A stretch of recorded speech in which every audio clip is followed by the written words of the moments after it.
Hello, it's Stacey from the Loom Room France here. I'm back today with reasons to be cheerful. I think we might be on part 15. Well, obviously I've got cherries to be very grateful for right now. They're coming on the trees and ripening beautifully. But I actually wanted to talk about something that I've noticed with conversations with friends, weaving friends, musicians, general friends and family. And there seems to be two extreme, well, no, perhaps extreme is the wrong word, but two overriding emotions that are coming through. I'm just taking you around the garden a little bit here, see who we've got out.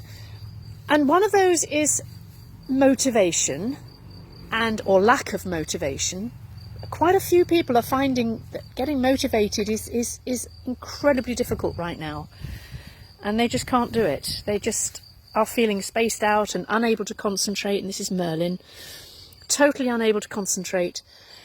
And other people are feeling the opposite, overwhelm, and really finding that things are getting on top of them and they can't cope. There's just too much that they're thinking about and too much they're being affected by, whether it's the news or whether it's trying to change their business emphasis so that they have an income coming in because they no longer can do the work they were doing before. And just trying to do all of that learning can be very overwhelming. I probably fall into that latter category from time to time. I'm just going to go and show you the hens who are sheltering under the tree. And I just wanted to talk about that a little bit and to have perhaps share what I do. Sorry, ladies. Sorry, Susie. Don't get all anxious. To share what I do to try and combat that. And it's focusing on the power of now, this instant, this very moment. And as you can see, we have a plunge pool in our garden, which we bought a few years ago, and we've just brought back into service for this year. And when I'm feeling overwhelm, I give myself 5 minutes to turn it around. Perhaps that's not long enough, but anyway.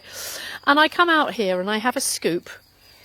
And I come out here and I scoop some of the vegetation that's fallen into the pond. I just spend 5 minutes scooping the vegetation up and being aware of the ripples and the water and watching the ripples and putting my hand in and seeing what the temperature's like and just sort of playing around with the water and just not focusing on anything else and just watching those ripples.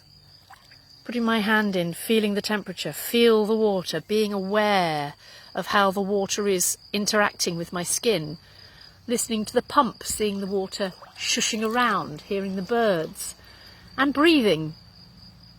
Just being aware of breathing in and breathing out in slow rhythm.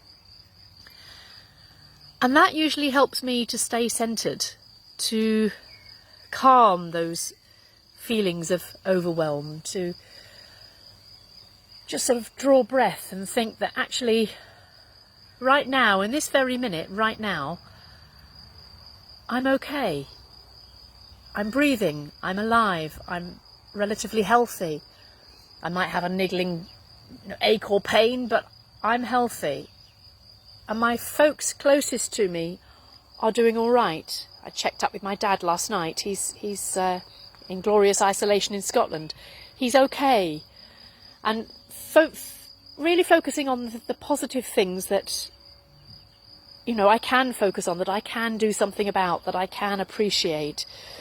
Sometimes watching the news too much is just not a good idea, I don't think. Personally, for me, it pushes me quickly into a place of fear and anxiety. So focusing on things that I can do right now and just being in the moment with the water. I don't know whether this is going to help you. I really do hope that it might help someone. But I just wanted to share with you that response to either demotivation or overwhelm. Getting into the power of now. Feeling your breath in. Feeling your breath out. Narrowing your focus to what you can control and what you can appreciate right now, this minute. Like I say, I hope that helps someone. Until we meet again, from the southwest of France. Keep safe, keep well, and bye for now.